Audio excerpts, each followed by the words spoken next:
Hello बच्चों। यहाँ पे बच्चों आज हम करेंगे सेक्शन सी। इससे पहले के हमने यहाँ पे दो वीडियो के पार्ट करे थे, जिसमें सेक्शन ए करा था हमने और सेक्शन बी करा था। तो ये आगे का सैम्पल पेपर हम कर रहे हैं क्लास 12 का, और यहाँ पे हम सेक्शन ए और बी के बाद अब जो सेक्शन सी है उसको यहाँ पे हम करने वाले हैं। तो चलिए हम वीडियो को बिल्कुल भी डिले नहीं करते, हम आगे के क्वेश्चंस करते। ये आपका क्वेश्चन नंबर जो है 22 है। देखिए क्वेश्चन में कहा गया है कि आइडेंटिफाई द सर्किट। आपको क्या करना है बच्चों, आइडेंटिफाई करना है सर्किट एक्स एंड वाई को in the given block diagram और ड्रा करना है आउटपुट वेवफॉर्म।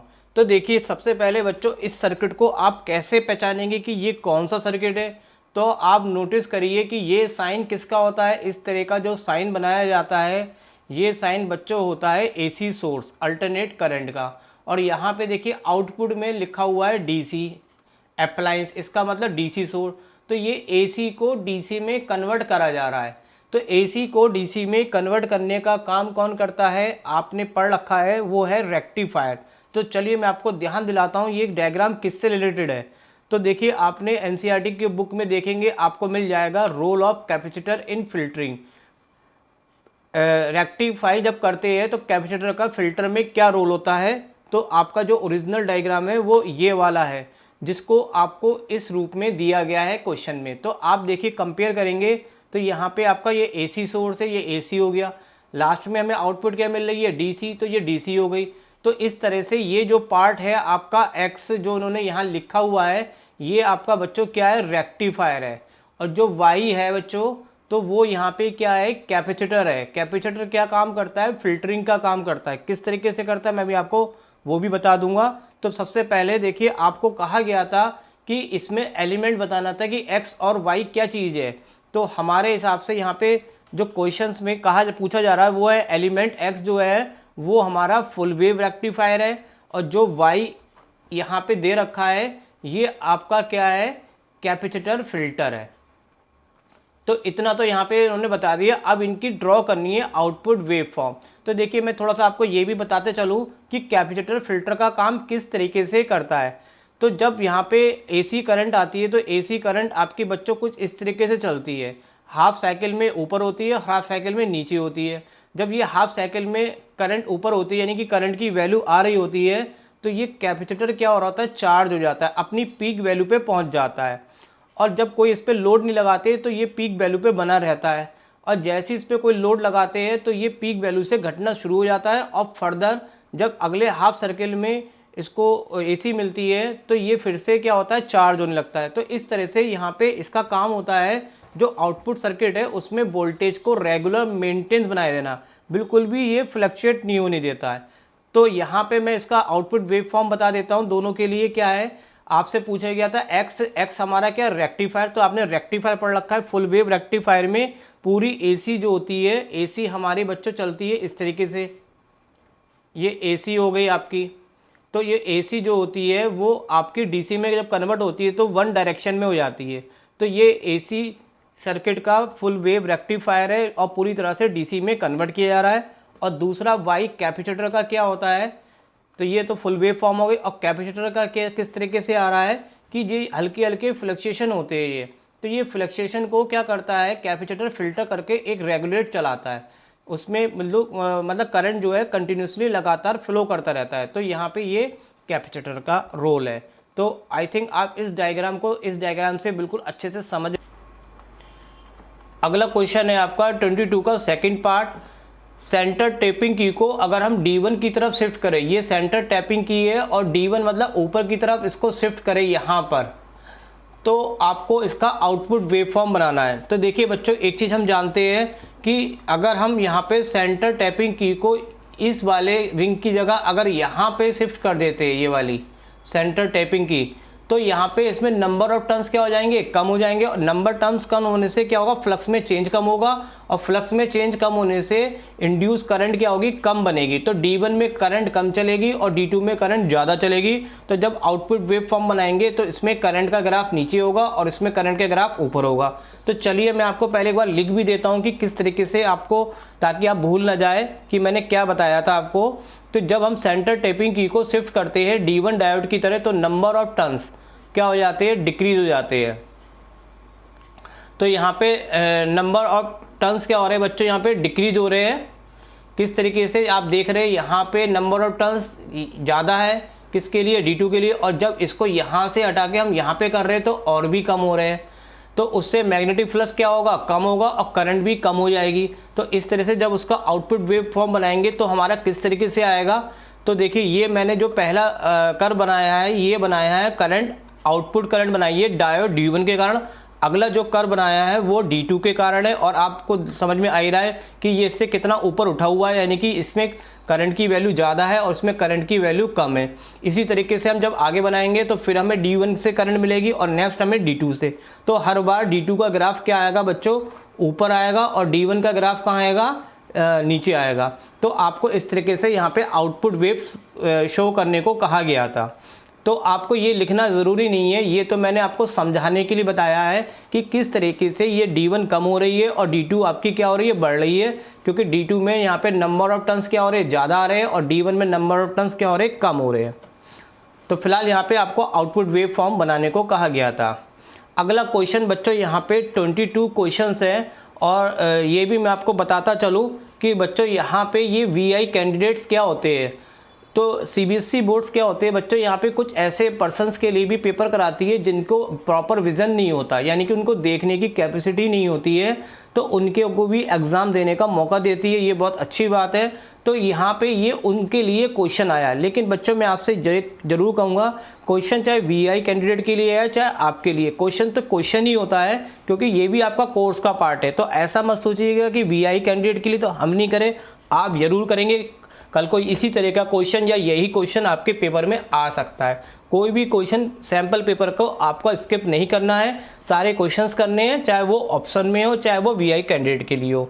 तो चलिए यहाँ पे क्वेश्चंस करते हैं, और मैं आपको यहाँ पे सारे एक एक क्वेश्चंस कराऊंगा, कोई भी नहीं छोड़ने वाला। तो देखिए यहाँ पे क्या है, which device is use to convert AC into DC। तो एक एक पार्ट करते हुए चलते हैं। पहला क्वेश्चन ये पूछा गया था कि कौन सी डिवाइस है जो AC को DC में कन्वर्ट करती है। अच्छी तरीके से हमने अभी पढ़ा था, वो है रेक्टिफायर। रेक्टिफायर एक ऐसी डिवाइस है जो कन्वर्ट करती है AC को DC में। तो यहाँ तक का आंसर हमारा कंप्लीट हो गया। अब इसके आगे पूछा गया है state its underline principle and explain its working. जो भी डिवाइस का नाम था उसके लिए प्रिंसिपल ऑफ वर्किंग बतानी है। तो डिवाइस हमने पढ़ ली कौन सी है, रेक्टिफायर। अब देखिए इसका प्रिंसिपल क्या होता है रेक्टिफायर का। तो देखिए रेक्टिफायर का प्रिंसिपल ये होता है कि रेक्टिफायर में PN जंक्शन डायोड यूज होते हैं, पता ही है आपको। और PN जंक्शन डायोड क्या होते हैं, सेमीकंडक्टर डिवाइस होती है जो कन्वर्ट करती है AC वोल्टेज को DC वोल्टेज में कन्वर्ट करती है। और प्रिंसिपल इसका ये कहता है कि जो रेक्टिफायर होते हैं वो ट्रांसफॉर्म करते हैं करंट को बाय चेंजिंग द फ्रीक्वेंसी। तो उनकी फ्रीक्वेंसी को चेंज करके वो ट्रांसफर करते किसमें, इनपुट सिग्नल की फ्रीक्वेंसी को। और इसके लिए हम किसका यूज़ करते हैं, डायोड का। तो ये इसका प्रिंसिपल है। अब वर्किंग में आपको क्या है इसकी, तो वर्किंग में ये बच्चों की जब आपका ये फॉरवर्ड वाइसिंग होती है। फॉरवर्ड वाइसिंग का मतलब होता है कि अगर यहाँ पे ये टर्मिनल होते हैं, ये अगर P टर्मिनल पॉजिटिव से N टर्मिनल नेगेटिव से कनेक्ट है तो ये आपका फॉरवर्ड वाइसिंग कहलाता है। और इस केस में करंट क्या होती है, फ्लो होती है।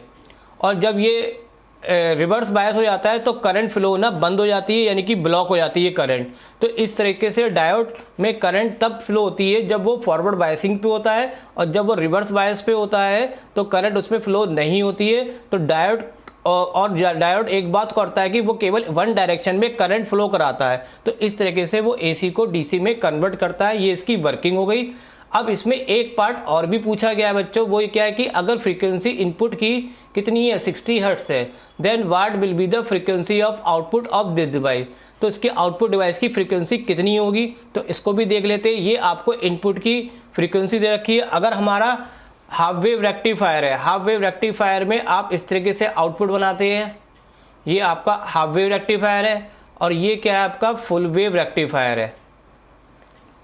तो जो हाफ वेव रेक्टिफायर में उसकी फ्रीक्वेंसी इनपुट और आउटपुट की फ्रीक्वेंसी क्या होती है, सेम होती है।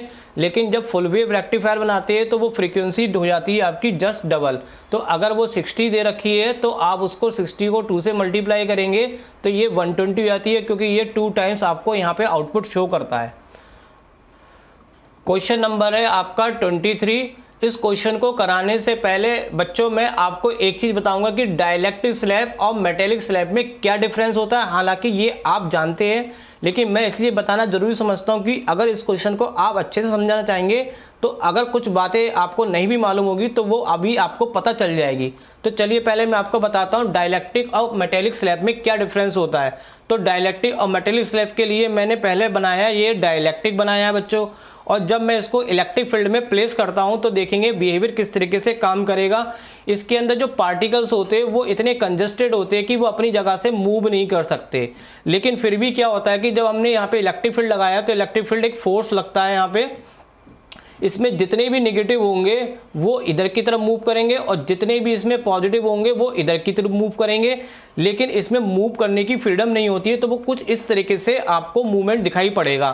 तो कोई भी पार्टिकल हल्का सा नेगेटिव इधर मूव हो जाएगा और हल्का सा पॉजिटिव, तो जो छोटे छोटे क्या बन जाएंगे, डाइपोल टाइप के बन जाएंगे। तो इस तरह से इसके अंदर एक पार्ट इधर की तरफ नेगेटिव चलेगा और एक पार्ट पॉजिटिव इधर चलेगा। तो इसके अंदर भी बच्चों क्या होगा, इलेक्ट्रिक फील्ड डेवलप हो जाएगा। तो देखिए जो जो ई नॉट दिखाया है ये मैंने बाहर का इलेक्ट्रिक फील्ड दिखाया है, और इसके अंदर डाइलेक्ट्रिक स्लैब के अंदर भी एक इलेक्ट्रिक फील्ड बनेगा। इलेक्ट्रिक फील्ड की डायरेक्शन बच्चों पॉजिटिव से हमेशा क्या होती है, निगेटिव की तरफ होती है। तो बाहर वाला देखिए पॉजिटिव इधर है और निगेटिव इधर है, तो ई नॉट आपका इधर है, अंदर में पॉजिटिव इधर है और निगेटिव आपका इधर है, तो इसलिए इसकी इलेक्ट्रिक फील्ड की डायरेक्शन अदर है। एक बात आपको ये समझ में आ गई, और ये भी थोड़ा ध्यान में रखेंगे, प्लेटों के बीच की डिस्टेंस को हम लिखते हैं डी से और डाइलेक्ट्रिक स्लैब को लिखते हैं टी से। तो ये थोड़ा था डाइलेक्ट्रिक था। अब देखिए मेटेलिक स्लैब में बिहेवियर क्या चेंज होता है। ये मैंने एक मेटेलिक स्लैब बनाया है यहाँ पर, और इसको भी मैंने क्या करा, इलेक्ट्रिक फील्ड में रख दिया। अब बच्चों यहाँ पे दोनों में डिफरेंस क्या होता है, डाइलेक्ट्रिक स्लैब में इतने कंजस्टेड पार्टिकल होते हैं वो मूवमेंट नहीं कर पाते, तो स्लाइटली ही मूव कर पाते हैं। लेकिन कंडक्टिंग स्लैब में इलेक्ट्रॉन या पार्टिकल चलने के लिए बहुत ही मूव करने के लिए फ्रीडम होती है। तो जैसे ही हम इसमें इलेक्ट्रिक फील्ड लगाएंगे तो हम देखेंगे कि जितना भी इसका नेगेटिव पार्ट कहीं पर भी होगा इसमें, वो सारा की सारा कहाँ ट्रांसफर हो जाएगा, पॉजिटिव की साइड, और जितना भी पॉजिटिव पार्ट होगा वो सारा कहाँ ट्रांसफर हो जाएगा, नेगेटिव की साइड। तो इसका मतलब ये है कि अंदर कोई भी प्रकार के पार्टिकल्स नहीं बचेंगे यहाँ पर, और अंदर जो होगा इलेक्ट्रिक फील्ड कितना हो जाएगा, 0। बस यही सबसे इंपॉर्टेंट बात जो थी मैं आपको बताना चाह रहा था कि डाइलेक्ट्रिक के अंदर इलेक्ट्रिक फील्ड होता है, और कंडक्टिंग स्लैब जिसको हम क्या बोलते हैं, मेटेलिक स्लैब भी बोलते हैं, उसमें अनसाइड में इलेक्ट्रिक फील्ड नहीं होता है, केवल उसकी सरफेस पे ही चार्ज लाई करता है। जबकि इसके सारी सरफेस के अलावा पूरे इनसाइड बॉडी, होल बॉडी पे चार्ज इनसाइड लाई करता है। तो डाइलेक्ट्रिक स्लैब में इलेक्ट्रिक फील्ड होता है और कंडक्टिव स्लैब में इलेक्ट्रिक फील्ड नहीं होता, तो वो कितना होता है, 0। ये प्लेटों के बीच की डिस्टेंस है, और ये कंडक्टिव स्लैब की थिकनेस को मैंने दिखाया स्मॉल टी से। तो इसके लिए मैं आपको लिख भी देता हूँ ताकि कोई दिक्कत ना हो। अभी मैं क्वेश्चन सॉल्व नहीं करा रहा हूँ, अभी मैं सिर्फ आपको ये डाइलेक्ट्रिक और मेटेलिक स्लैब के बारे में बता रहा हूँ ताकि इस क्वेश्चन को हम आसानी से कर पाए। तो देखिए ई नॉट क्या है, ई नॉट है electric field intensity between the plate. जो प्लेटों के बीच में इलेक्ट्रिक फील्ड लग रहा है उसको हम लिख रहे हैं किससे, ई नॉट से। ई क्या है, electric field inside the dielectric slab. अगर डाइलेक्ट्रिक स्लैब की बात कर रहे हैं तो ये इलेक्ट्रिक फील्ड इनसाइड है, लेकिन कंडक्टिंग स्लैब में कोई इलेक्ट्रिक फील्ड नहीं होगा, वो 0 है। के क्या होता है, डाइलेक्ट्रिक कांस्टेंट होता है, और टी थिकनेस है, या तो डाइलेक्ट्रिक स्लैब की थिकनेस दिखाई जा रही है या मेटेलिक, और डी क्या है, डिस्टेंस है प्लेटों के बीच की। अगर हम यहाँ पे दोनों के लिए डाइलेक्ट्रिक कांस्टेंट निकाले तो डाइलेक्ट्रिक कांस्टेंट बच्चों आपने पढ़ रखा है ई नॉट और ई का रेशियो होता है, तो ये तो डाइलेक्ट्रिक स्लैब के लिए होगा। और इसकी अगर हम मेटेलिक स्लैब के लिए बात करें तो ई नॉट अपॉन ई होता है इसके लिए भी, बट यहाँ पे ई की वैल्यू 0 है तो हम यहाँ पे 0 लगाएंगे, और 0 से जब भी किसी को डिवाइड करते हैं तो आंसर क्या आता है, इन्फिनिटी। बस यहाँ पे इस क्वेश्चन को करने के लिए हमें ये जानना जरूरी था कि डाइलेक्ट्रिक स्लैब के लिए के की वैल्यू ई नॉट अपॉन ई होती है और कंडक्टिंग स्लैब के लिए क्या होती है, इन्फिनिटी। तो फिलहाल बच्चों यहाँ पे इस क्वेश्चन को कराने के लिए ये चीज़ जानना बहुत ज़रूरी थी। अब इस क्वेश्चन का इससे कोई लिंक नहीं है, ये सिर्फ मैंने आपको समझाने के लिए बताया था। अब हम इस क्वेश्चन का सॉल्यूशन करेंगे कि किस तरीके से हमें ये क्वेश्चंस करना है। तो चलिए ये हम यहाँ पे मैंने एक बार फिर से वही डायग्राम बना के रख दिए है। ये ऊपर आपका किसका है, डाइलेक्ट्रिक का, और ये कंडक्टिंग स्लैब का, जिसके लिए भी हमने पढ़ लिया इनसाइड में इलेक्ट्रिक फील्ड 0 होता है और यहाँ पे इसके लिए के की वैल्यू इन्फिनिटी होती है। अब इस क्वेश्चन को मैं आपको दोबारा से पढ़ के बताता हूँ क्या पूछा गया है। फाइंड द एक्सप्रेशन, एक्सप्रेशन किसे बोलते हैं बच्चों, एक्सप्रेशन बोलते हैं फॉर्मूले के लिए। तो आपको फॉर्मूला निकालना है कैपेसिटेंस का, किसके लिए, पैरेलल प्लेट कैपेसिटर के लिए, जिसका एरिया A है और प्लेटों की जो डिस्टेंस है उसका सेपरेशन D है। पहला फॉर्मूला निकालना है डाइलेक्ट्रिक स्लैब के लिए, जिसकी थिकनेस कितनी है T। तो पहला हम पार्ट करते हैं, पहला पार्ट करते हैं हम, एक्सप्रेशन निकालते हैं कैपेसिटेंस का डाइलेक्ट्रिक के लिए जिसकी थिकनेस T है। तो इस क्वेश्चंस को करने के लिए देखिए आपने एक रिलेशन पढ़ रखा होगा, ये रिलेशन कहलाता है electric field of potential gradient में, E बराबर minus D V upon D R. इस फॉर्मूले को हम इस तरीके से यूज कर लेते हैं, नेगेटिव साइन को हटा देते हैं, इसको नहीं कंसिडर कर रहे, पोटेंशियल की जगह V और डी आर मतलब डिस्टेंस होती है तो D, तो इसकी जगह लिख सकते हैं V is equal to E D. तो यहाँ पे जो पोटेंशियल है उसका फॉर्मूला बन जाएगा इलेक्ट्रिक फील्ड इनटू डिस्टेंस, बस इसी का यहाँ पे हम यूटिलाइज करेंगे। तो देखिए यहाँ पे ये डायग्राम मैंने आपके लिए बना रखा है। पहले मैं इस वाले डाइलेक्ट्रिक स्लैब के लिए आपको फॉर्मूला निकाल रहा हूँ। तो देखिए इसके लिए V का फॉर्मूला जैसे अभी मैंने बताया कितना होता है ED, ये कहाँ से आ रहा है, ये आपका इससे, तो इसी को मैंने अप्लाई करा। अब देखिए E नॉट क्या चीज़ है बच्चों, E नॉट जो है वो फ्री स्पेस के लिए आपका इलेक्ट्रिक फील्ड है, और E क्या है, जहाँ पे ये डाइलेक्ट्रिक फील्ड है। तो फ्री स्पेस की अगर बीच की डिस्टेंस निकालेंगे तो ये डिस्टेंस और ये डिस्टेंस निकल के कितनी आ जाएगी आपकी, ये आ जाएगी D माइनस टी। तो फ्री स्पेस के लिए इलेक्ट्रिक फील्ड हमने क्या लिया E नॉट, और डिस्टेंस कितनी है D माइनस टी, और एक इलेक्ट्रिक फील्ड हमारा अंदर है तो इसके लिए इलेक्ट्रिक फील्ड E है, और थिकनेस इसके लिए डिस्टेंस का काम करेगी T। तो ये पूरा डाइलेक्ट्रिक स्लैब के लिए पोटेंशियल का फॉर्मूला आ गया। अब देखिए यहाँ पे हमने क्या करते हैं बच्चों, यहाँ पे हम डाइलेक्ट्रिक कांस्टेंट का formula E not upon E होता है, इससे हम E की वैल्यू निकालते हैं, E को इधर ले जाते हैं और K को इधर ले जाते हैं हम। तो यहाँ पे ये क्या हो गया, E की वैल्यू आ गई, इस E की वैल्यू को हम यहाँ पे लगा देते इसकी जगह।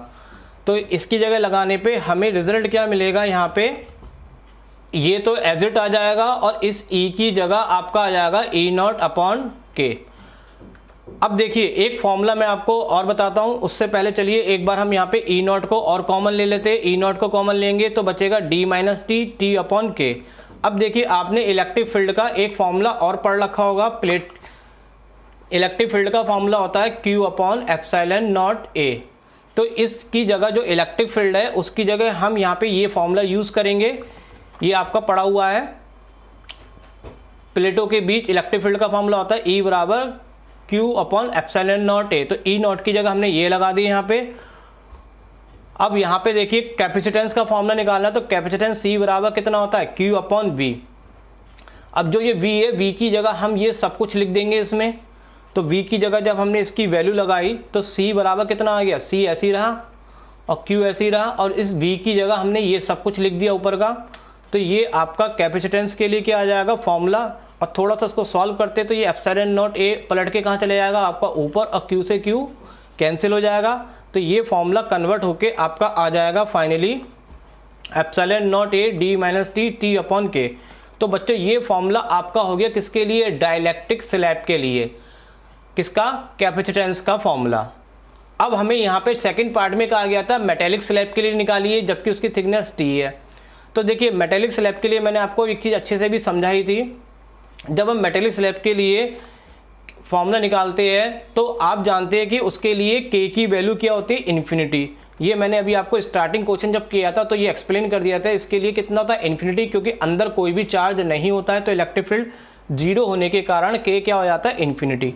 अब इसके लिए हमें अलग से ड्राइव नहीं करना, इसी फॉर्मूले में जो हमारा यहाँ पे डाइलेक्ट्रिक स्लैब के लिए निकला, इसमें K की जगह हम क्या लगा देंगे, इन्फिनिटी लगा देते हैं। तो K की जगह हमने इन्फिनिटी लगाई। अब देखिए एक चीज़ मैं आपको बताऊं, बच्चों को कुछ कन्फ्यूजन भी हो जाता होगा, जैसे किसी भी टर्म्स को अगर हम इन्फिनिटी से डिवाइड करें तो आंसर आता है 0, और अगर ऊपर इन्फिनिटी है और नीचे कोई टर्म है तो आंसर क्या आता है, इन्फिनिटी। ये आपको शायद पता भी होगा, तो चलिए कोई बात नहीं, ये मैंने अपने से बता दिया। तो देखिए इन्फिनिटी को मैं T से डिवाइड करूँगा तो इसका आंसर कितना आएगा, 0। तो ये वैल्यू हो जाएगी 0, और रिमेनिंग टर्म आपका कितना बचेगा बच्चों, यहाँ पे कैपेसिटेंस का फॉर्मूला C बराबर epsilon not D minus T. तो ये आपका फॉर्मूला किसके लिए आ गया, मेटेलिक स्लैब के लिए आ गया। तो आपसे जो दो फॉर्मूले निकलवाए थे वो दो फॉर्मूले, एक तो ये हो गया और एक ये हो गया। फिर एक क्वेश्चन और पूछा गया था, इन which case more the capacitance, किसमें कैपेसिटेंस ज़्यादा होगी। अब आप देखिए इसमें दोनों में कंपेयर करें तो ये और ये सेम है, ये पार्ट और ये पार्ट सेम है, तो इसमें कुछ पार्ट क्या है बच्चों, नीचे एक्स्ट्रा है। देखिए अगर नीचे की वैल्यू ज़्यादा होती है और ऊपर की कम होती है, देखिए मैं आपको एक एग्जांपल देता हूँ, बहुत अच्छा समझ में आ जाएगा आपको। जैसे 8 को अगर मैं 2 से डिवाइड करूँ तो आंसर आता है 4, और 8 को अगर मैं 4 से डिवाइड करूँ तो आंसर आता है 2। इसका मतलब हुआ अगर नीचे की वैल्यू कम होती है तो हमें आंसर ज़्यादा मिलेगा डिवाइड में, और अगर नीचे की वैल्यू ज़्यादा होगी तो आंसर हमें क्या मिलेगा, कम। बिल्कुल सिमिलर वे में देखेंगे, ये वैल्यू हमारे पास ज़्यादा है और ये वाली वैल्यू हमारे पास कम है, तो कम को जब इससे डिवाइड करेंगे तो सी डैश की वैल्यू हमें क्या मिलेगी, सी से क्या मिलेगी, ज़्यादा। और यही पूछा गया था कि किस केस में कैपेसिटेंस की वैल्यू ज़्यादा होगी, तो मेटेलिक स्लैब के केस में सी कैपेसिटेंस की वैल्यू ज़्यादा होगी किससे, डाइलेक्ट्रिक स्लैब से। तो मैं इसको नीचे लिख भी देता हूँ यहाँ पे। तो इन दोनों इक्वेशन से ये क्लियर है कि जो सी डैश है वो ग्रेटर होगा किससे, सी से। और यहाँ पे ये क्वेश्चन अब आपका कंप्लीटली पूरी तरह से हो जाता है। नेक्स्ट क्वेश्चन बढ़ते हैं 24 का first part, draw a ray diagram for the formation of image Cassegrain telescope के लिए बनाना है। तो सेकंड पार्ट हम बाद में करेंगे, पहले फर्स्ट पार्ट करते हैं हम इसका। तो पहले तो देखिए आप यहाँ पे इसका नाम भी जानते हैं, जो कैसेग्रेन होता है उसको हम बोलते हैं रिफ्लेक्टिव टेलीस्कोप भी क्या होते हैं। तो मैं आपको कोशिश करूंगा बच्चों हर चीज़ दिखाने के लिए। अगर आप इस चैनल पे फिजिक्स पढ़ेंगे तो मैं आपसे प्रॉमिस करूंगा कि आपको फिजिक्स में बिल्कुल इतना इजी कर दूंगा कि एक एक चीज़ आपको दिखा दूंगा कि कौन सी चीज़ क्या होती है। तो चलिए रिफ्लेक्टिव टेलीस्कोप की ओरिजिनल पिक्चर मैं आपको दिखाता हूँ। जो कैसेग्रेन होता है वो कुछ इस टाइप का होता है, ये ओरिजिनल है। यहाँ से हम इसमें से देखते हैं यहाँ से, और ये हमें यहाँ से दूर की ऑब्जेक्ट क्या करता है, दिखाता है। अब इसकी यहाँ पे वर्किंग क्या होती है वो हम यहाँ पे इसके डायग्राम में भी समझ लेंगे कि इसका डायग्राम किस तरीके से काम करता है। तो चलिए डायग्राम बनाते हैं। डायग्राम में क्या होता है बच्चों, यहाँ पे एक मिरर होता है जिसे हम बोलते हैं ऑब्जेक्टिव मिरर, और एक दूसरा मिरर भी होता है जिसको हम बोलते हैं सेकेंडरी मिरर कहते हैं। और जो ऑब्जेक्टिव मिरर होता है उसमें एक ट्यूब लगी होती है और ट्यूब के संग एक कनेक्ट होता है आई पीस। आई पीस क्या होता है, जिधर से हम देखते हैं। यानी कि मैं आपको ओरिजिनल से कंपेयर दिखाऊं तो ये आपका आई पीस वाला एरिया, यहाँ पे हम आंख लगाएंगे, आंख से यहाँ से देखेंगे तो ये वाला हिस्सा है और ये वाला हिस्सा आपका बिल्कुल सेम है। तो यहाँ पे ये आई पीस लगा हुआ है और इसके आगे ऑब्जेक्टिव है और इसके आगे आपका ये मिरर सेकेंडरी मिरर है। कुछ इस टाइप का अंदर इसकी कंस्ट्रक्शन पार्ट होते हैं। तो यहाँ पे डायग्राम में क्या है कि ऑब्जेक्टिव मिरर हुआ और फिर क्या हुआ, सेकेंडरी मिरर, और उसके बाद ये। अब देखिए इसमें किस तरीके से वर्किंग करता है। इसका काम होता है दूर की ऑब्जेक्ट को देखना, दूर की ऑब्जेक्ट को देखना। तो यहाँ पे इसके पास कोई दूर की ऑब्जेक्ट इधर की तरफ रखी होगी। तो बच्चों आप जानते हैं जब किसी दूर की ऑब्जेक्ट को हम देखते हैं तो उससे आने वाली जो रे होती है वो पैरेलल होती है। तो जब हम इधर से देखेंगे तो उससे रे कैसी पड़ेगी, इस पर पैरेलल पड़ेगी। किस पे पड़ेगी, सबसे पहले ऑब्जेक्टिव मिरर पे पड़ेगी। मिरर क्या करता है, रे को क्या करता है, रिफ्लेक्ट करता है। तो देखिए ये मिरर ने क्या कर दिया, इसको यहाँ पे इधर से इधर की तरफ मोड़ दिया और इधर से इधर की तरफ मोड़ दिया, और उसको फोकस होने से पहले किस पे मिला दिया, इसको सेकेंडरी मिरर पे। अब सेकेंडरी मिरर फिर से उसको क्या करेगा, रिफ्लेक्ट करेगा, और रिफ्लेक्ट करके सारी रे को कहाँ इकट्ठा कर देगा, आई पीस पे। और आई पीस क्या है, हमारी आंखों का नज़दीकी पॉइंट है, और यहीं पे हमारी सारी रेज हमारी आंखों में चली जाएगी और हमें यहाँ पे ऑब्जेक्ट जो भी इनफाइनाइट पे होगी वो हमें दिखाई पड़ जाएगी। तो इस तरीके का ये वर्किंग करेगा आपका। लेकिन अब मैं आपको एक चीज़ बताऊं, आपको यहाँ पे देखिए बनाने को कहा गया था डायग्राम किसके लिए, कैसेग्राम के लिए बनाने के लिए कहा गया था। बट बच्चों ये वाला जो डायग्राम है, ये डायग्राम तो जो है वो आपके लिए थोड़ा टफ पड़ेगा। आपको बनाना कैसा है एग्जाम में वो भी मैं आपके लिए यहाँ पे बना के रख दिया है। आप बिल्कुल इस तरीके का बना के आएंगे, कोई इतनी कलाकारी आपको नहीं करनी है कि आंख भी बनाए। ये सब समझाने के लिए मैंने आपको बनाया जितना भी है। आपको सिंपल सा डायग्राम ये वाला बना के आना है जो बिल्कुल सिमिलर इसी की ही तरह है, बस ये बनाने में क्या आसान है। तो इस तरह का आप डायग्राम बना लेंगे, यहाँ पे इन चीज़ों को मेंशन कर देंगे। तो इतना काम बस इस क्वेश्चन में आपको यहाँ पे करना था। अब करते हैं इसका सेकंड पार्ट। सेकंड पार्ट करने से पहले भी मैं आपको कुछ चीज़ बताते हुआ चलूँगा कि यहाँ पे टेलीस्कोप जो है वो रिफ्रैक्टिंग टाइप टेलीस्कोप से प्रेफर क्यों करते हैं। तो उसके लिए भी पहले क्वेश्चन को कराने के लिए 2-3 बातें मैं आपको बताता हूँ, क्योंकि ज़रूरत पड़ेगी मेरे को। आपको समझना पड़ेगा पहले कि क्रोमेटिक एब्रेशन क्या होती है। देखिए क्रोमेटिक एब्रेशन का मतलब क्या होता है, इसको मैं अभी आपको डायग्राम से भी बता दूंगा। एक इनएबिलिटी होती है to bring all colour to focus on the same point. सारे कलर को एक पॉइंट पे मीट नहीं कर पाते कौन, लेंस, जो किस में लगे होते हैं, रिफ्रैक्टिंग टाइप टेलीस्कोप में। रिफ्रैक्टिंग टेलीस्कोप में लेंस लगे होते हैं, उसमें मिरर होता है। तो जो लेंस होता है वो एक ही पॉइंट पे सारे कलर को मीट नहीं कर पाता, जिससे कि इमेज ब्लर हो जाती है। दूसरी बात, एक होता है स्फेरिकल मिरर। स्फेरिकल मिरर क्या होता है, ये भी इनेबिलिटी होती है कि ये सारे पॉइंट को मतलब एक फ्लैट सरफेस पे मीट नहीं कर पाता। तो ये 2 प्रकार की होती है। किस तरीके से एरर बनती है ये भी मैं आपको डायग्राम से समझाऊंगा। क्रोमेटिक एब्रेशन किस तरीके से होती है, देखिए जैसे कि हमने सनलाइट ली और हमने लेंस पे डाली, तो जब लेंस पे हम सनलाइट डालेंगे तो इसमें जो कम वेवलेंथ की होगी, यानी कि जिसकी वेवलेंथ कम होती है वो पहले ही फोकस हो जाएगी, और जिसकी वेवलेंथ ज़्यादा होगी वो दूर। तो वेवलेंथ कम किसकी होती है, आपने बिग ब्योर पढ़ रखा है, तो वायलेट और ब्लू कलर की वेवलेंथ कम होती है, वो ज़्यादा दूर तक ट्रैवल नहीं करती, तो पहले ही मीट हो जाती है। और रेड कलर की जो वेवलेंथ होती है वो क्या होती है, ज़्यादा होती है, और वो इसके बाद फोकस होगी। और बीच के बिग ब्योर के और भी कलर होते हैं ब्लू और रेड के बीच में, वो इनमें बीच बीच पॉइंट में फोकस होंगे।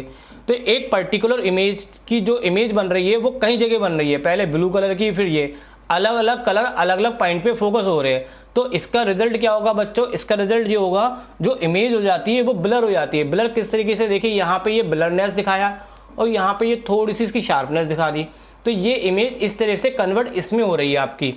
तो ये आपकी ब्लर फॉर्म की इमेज बना रहा है कौन, क्रोमेटिक एब्रेशन। और ये केवल लेंस में होता है, ये मिरर में नहीं होता है। तो अब मैं आपको बताऊंगा, ये आपको ये भी बता चलूं कि बच्चों इसको यहाँ पे कुछ भी नहीं लिखना है, ये सिर्फ समझाने के लिए मैंने आपको बताया है, इधर इसलिए लाइन ड्रॉ कर रखी है। अब हम अपने टॉपिक पे आते हैं कि टॉपिक में क्या आता है कि टेलीस्कोप को हम रिफ्रैक्टिंग टाइम टेलीस्कोप से प्रेफर क्यों करते हैं। तो देखिए मैंने ये डायग्राम आपका भी टेलीस्कोप को समझाया था, जो आपको बनाना था मैंने फिर से बना के रख दिया है, ताकि कुछ बताना होगा तो मैं यहाँ से बता दूंगा। तो देखिए यहाँ पे क्या है, जो रिफ्लेक्टिव टाइप टेलीस्कोप होता है उसको हम अच्छा मानते हैं रिफ्रैक्टिंग टाइप टेलीस्कोप से। क्यों, नंबर एक अभी हमने पढ़ा कि जो मिरर ऑब्जेक्टिव होता है वो फ्री होता है क्रोमेटिक और स्फेरिकल एब्रेशन से। एब्रेशन समझ में आया ना, कि इमेज क्या हो जाती है, उसमें ब्लर बनती है। तो यहाँ पे इमेज बच्चों ब्लर नहीं होगी, क्योंकि यहाँ पे मिरर इसमें लगा होता है और इस वाले में क्या लगा होता है, लेंस लगा होता है। तो एक तो ये फायदा होता है। दूसरा फायदा क्या होता है कि ये ज़्यादा से ज़्यादा रे को क्या करता है, यहाँ पे फोकस करता है, और ज़्यादा से ज़्यादा रे हमारी आंखों में जाती है, और ज़्यादा से ज़्यादा जब एक लाइट हमारी ऑब्जेक्ट से आंखों में जाएगी तो इमेज हमारी कैसे हो जाएगी, ब्राइटर, तो बहुत ये शार्प बनेगी। तो ये 2 इसके बेनिफिट है। आपको यहाँ पे इस पूरे क्वेश्चन में ये नहीं लिखना है, ये सिर्फ समझाने के लिए। डायग्राम भी इसका पार्ट नहीं है, डायग्राम में फर्स्ट पार्ट में बनाना था। यहाँ पे आपको सिर्फ ये 2 पॉइंट लिखने हैं। नंबर 1 कि मिरर ऑब्जेक्टिव के कारण ये क्रोमेटिक और स्फेरिकल एब्रेशन से फ्री हो जाता है। दूसरा, इसमें लाइट ज़्यादा होने के कारण इमेज क्या बनती है, ब्राइटर बनती है। नेक्स्ट क्वेश्चन करते हैं। फिर से यहाँ पे 24 के लिए क्वेश्चन दिया गया था बीआई कैंडिडेट के लिए। बीआई कैंडिडेट हमने बता ही चुके, जो व्यक्ति प्रॉपर नहीं देख पाते उनके लिए भी सीबीएसई पेपर बनाती है। तो चलिए, हमें क्वेश्चन से मतलब है, क्वेश्चन कोई भी हो, कोई भी किसी के लिए हो, हमें आना चाहिए। तो देखिए यहाँ पे क्वेश्चन एक न्यूमेरिकल दिया गया इसी से, और ये न्यूमेरिकल आपके लिए भी आएगा, ऐसा नहीं है कि ये बीआई कैंडिडेट के लिए लिख के दिया, ऐसा कुछ नहीं है। तो ये टेलीस्कोप जो अभी हमने पढ़ा उसके बारे में बताया कि मिरर के बीच की डिस्टेंस रखी। तो चलिए मैंने डायग्राम से बताता हुआ चलूँगा, क्वेश्चन समझाने में मुझे आसानी होगी और आपको समझने में। तो देखिए क्वेश्चन में कहा गया है कि ये कैसियन ग्रीन टेलीस्कोप जो मैंने भी बनाया था वही है। इसमें 2 मिरर की बीच की डिस्टेंस दे रखी, कितनी, 20 mm। तो देखिए 2 मिरर आपने पढ़ा था, एक ऑब्जेक्टिव होता है और एक सेकेंडरी। तो इन मिरर की बीच की डिस्टेंस दे रखी है आपको कितनी, यहाँ पे 20 mm। फिर आपसे कहा radius of curvature larger mirror. Larger mirror कौन सा आपका, ये वाला ऑब्जेक्टिव, और स्मॉलर मिरर कौन सा आपका, ये वाला। तो देखिए आपको लार्जर मिरर के बारे में क्या दे रखा है, हम इंफॉर्मेशन लिखते हुए चलते हैं, क्वेश्चन करना आसान हो जाएगा। तो लार्जर मिरर की आपको 200 मिलीमीटर क्या दे रखी है, रेडियस दे रखी है। तो रेडियस कर्वेचर को हम लिखेंगे R1 से, और फोकस हम जानते हैं, फोकल लेंथ जब निकालेंगे तो रेडियस कर्वेचर की कितनी होती है, आधी। तो 2 से डिवाइड करेंगे तो 100 mm। और देखिए हमारे पास इसके लिए अगर हम इस मिरर की बात करें तो इस मिरर के लिए फोकस हमारे पास 100 हो गया और ऑब्जेक्ट यू की वैल्यू कितनी हो गई, इन्फिनिटी, क्योंकि इस वाले मिरर के लिए ऑब्जेक्ट कहाँ पे प्लेस है आपका, इन्फिनिटी पे, तो वो भी हम लिख लेते हैं।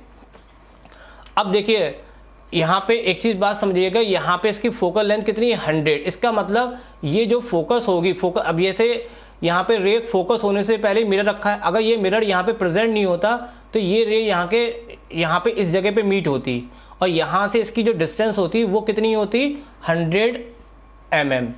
तो यहाँ पे लेकिन मिरर पहले रख दिया तो फोकस होने से पहले ही यहाँ पे लाइट यहाँ से क्या हो रही है, रिफ्लेक्ट हो रही है। फिलहाल यहाँ पे इसकी हमें ज़रूरत पड़ेगी तो मैंने यहाँ पे ड्रॉ कर दिया, इसकी फोकल लेंथ कितनी है, 100 mm है, जो यहाँ पे जाके मीट होगी। अब देखिए सेकेंडरी मिरर के लिए क्या क्या दे रखा है आपको, सेकेंडरी मिरर यानी कि स्मॉल मिरर के लिए आपको दे रखा है रेडियस ऑफ कर्वेचर दे रखा है कितना, 150। इसके लिए हम रेडियस फोकल लेंथ निकालेंगे तो कितनी हो जाएगी, r/2 से 75। अब इसी के लिए हमें जो क्वेश्चन में कहा गया है कि फाइनल इमेज कहाँ बनेगी, तो देखिए हमारी आंखों में जो फाइनल इमेज बनाता है वो ये वाला मिरर बनाता है। तो इसके द्वारा जब लाइट यहाँ से टकरा के इसमें जाएगी तो वो कितनी, इसकी इमेज कितनी डिस्टेंस पे बनेगी, यही आपसे निकालने को कहा गया है। तो हमें यहाँ पे क्या निकालना है, फाइनल इमेज निकालना है। उसके लिए हमें ये बताना पड़ेगा कि इसके लिए ऑब्जेक्ट डिस्टेंस कितनी होगी। तो इसके लिए ऑब्जेक्ट का काम यहाँ पे ये वाला पॉइंट करेगा और देखिए पूरी डिस्टेंस 100 है और ये कितनी है, 20। तो ऑब्जेक्ट डिस्टेंस कितनी हो जाएगी इसके लिए आपके पास, 80 mm। तो इस वाले सेकेंडरी मिरर के लिए ऑब्जेक्ट हमारे पास डिस्टेंस होगी 100 mm और v हमें क्या करना है, इसके लिए निकालना है। अब देखिए हम यहाँ पे मिरर फॉर्मूला जानते हैं कि 1/n बराबर 1/b प्लस 1/u। बस अब हमें कुछ नहीं करना, इनकी वैल्यू लगानी है। देखिए यहाँ पे जो फोकल लेंथ है वो आपकी कितनी है, 75 है, क्योंकि यहाँ पे हमें इस वाले मिरर के लिए काम कर रहे हैं तो इस मिरर के लिए फोकल लेंथ हमारे पास कितनी है, 75 है। v आपको निकालना है, u कितना है यहाँ पे 80। तो यहाँ पे इनकी वैल्यू लगाएंगे और इसको कैलकुलेट करेंगे। तो कैलकुलेट करने पे यहाँ पे 80 इधर ट्रांसफ़र हो जाएगा और इसका एलसीएम ले लेंगे हम। एलसीएम कितना आ जाएगा इसका, 6000 आ जाएगा। एलसीएम लेना आपको आता ही है तो उसको सॉल्व करेंगे तो यहाँ पे जो आंसर आ जाएगा 5/6000 हो जाएगा। 5 से इसको कैंसिल करेंगे, 5 को करेंगे तो ये 1200 आ जाएगा। तो इसको सॉल्व करेंगे तो v की वैल्यू कितनी आ जाएगी, 1200 mm आ जाएगी। तो बच्चों यहाँ पे ये इसके लिए क्या आ गई, इमेज डिस्टेंस आ गई जो आपसे पूछा गया था।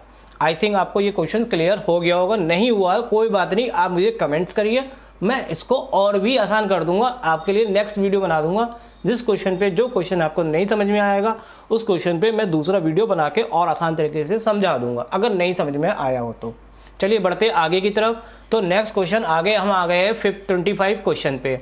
हमें ड्रॉ एनर्जी बैंड डायग्राम बनाना है पी टाइप सेमीकंडक्टर के लिए। कब, जब टेम्परेचर 0 डिग्री है और जब टेम्परेचर आपका रूम टेम्परेचर हो। तो रूम टेम्परेचर कभी 0 नहीं होता, रूम टेम्परेचर 0 से ऊपर होता है। तो चलिए आपको ये बनाना है पी टाइप के लिए। तो पी टाइप वो होते हैं जिसके पास होल होते हैं, होलों की संख्या इलेक्ट्रॉन से ज़्यादा होती है।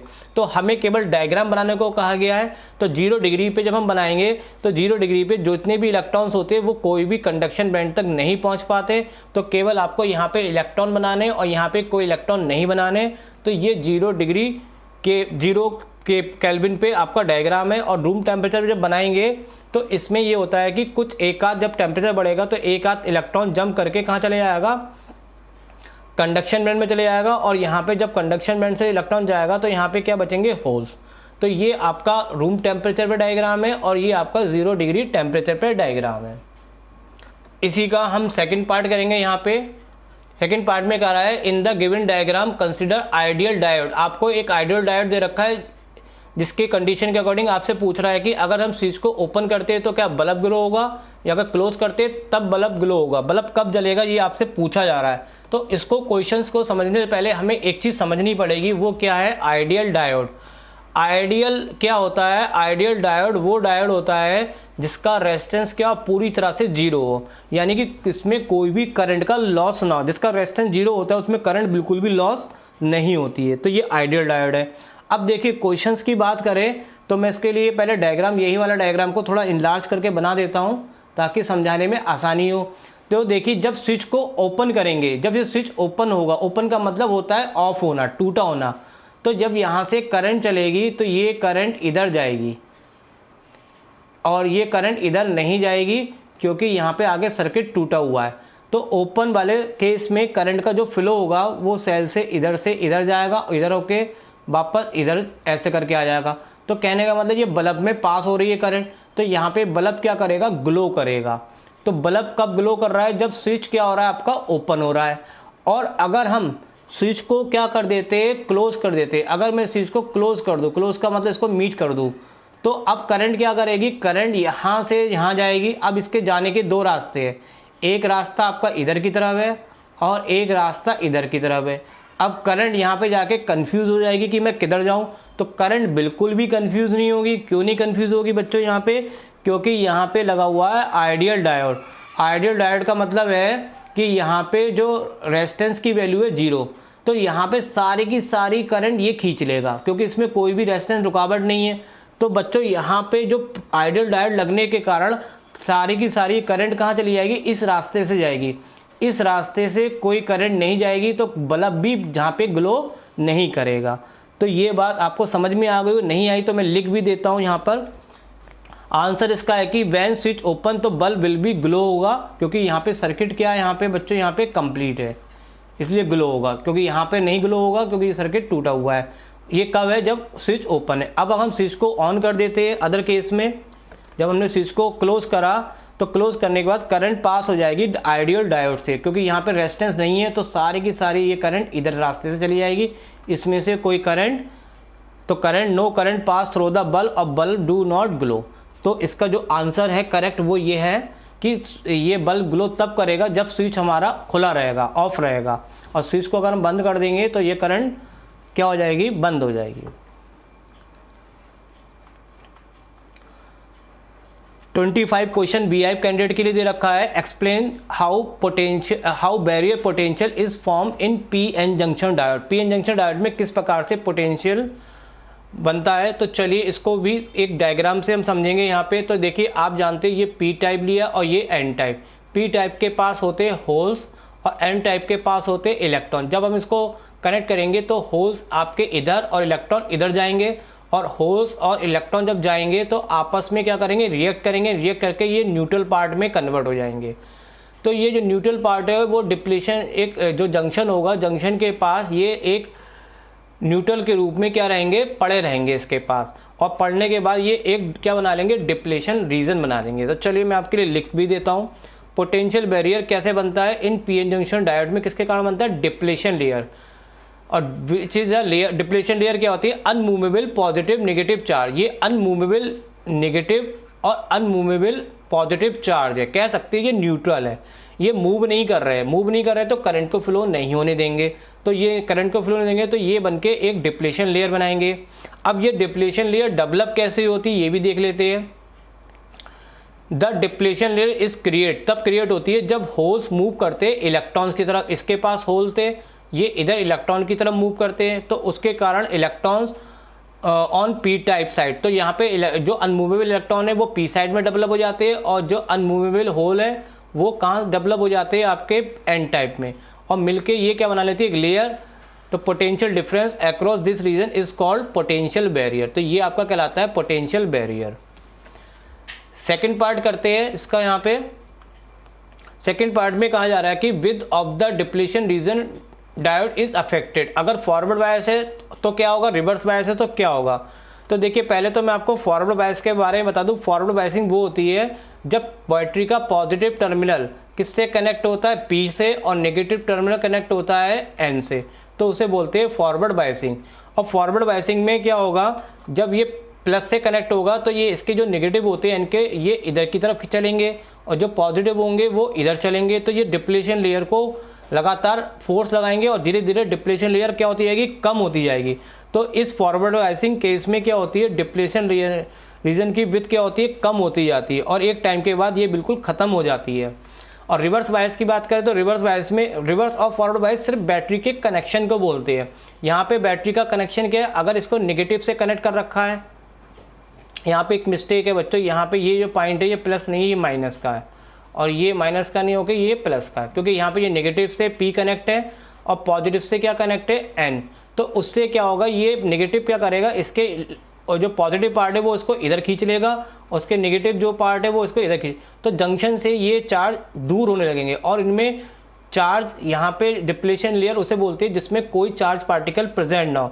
तो अभी इतने हिस्से में चार्ज पार्टिकल नहीं थे, अब इतने हिस्से में हो गए, तो इसमें डिप्लेशन लेयर क्या होगी, बढ़ने लगेगी, क्योंकि होल्स और इलेक्ट्रॉन क्या होंगे, जंक्शन से दूर जाने लगेंगे। तो इससे क्या होगा, डिप्लेशन लेयर रीजन क्या होगा आपका, इंक्रीज होगा। तो यही पूछा जा रहा था कि फॉरवर्ड बायस में डिप्लेशन रीजन क्या होता है, तो फॉरवर्ड बायस में डिप्लेशन रीजन क्या होता है, बढ़ता है, सॉरी घटता है, और रिवर्स बायस में डिप्लेशन रीजन क्या होता है, बढ़ जाता है। क्वेश्चन नंबर है 26।